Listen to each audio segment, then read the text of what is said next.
తెలిపింది. 16 ఏళ్లలోపు పిల్లలకు సోషల్ మీడియా వాడకాన్ని నిషేధించే చట్టాన్ని ఆస్ట్రేలియా సెనెట్ ఆమోదించింది. దీంతో ఈ తరహా చట్టాన్ని తీసుకొచ్చిన ప్రపంచంలోని మొదటి దేశంగా ఆస్ట్రేలియా నిలిచింది. అంతకుముందు ఆస్ట్రేలియాలోని హౌస్ ఆఫ్ రిప్రజెంటేటివ్స్ అధిక మెజార్టీతో బిల్లుకు ఆమోదం తెలిపింది.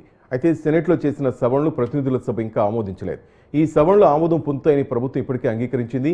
ఈ చట్టం ప్రకారం 16 ఏళ్లలోపు పిల్లలు TikTok, Facebook, Snapchat, Reddit, X, Instagram వంటి సోషల్ మీడియా ప్లాట్ఫామ్లో అకౌంట్లు తెరవలేరు. తల్లిదండ్రులు సైతం తమ పిల్లలు ఈ ప్లాట్ఫామ్లో ఖాతాలను సృష్టించకుండా ఆపాలి.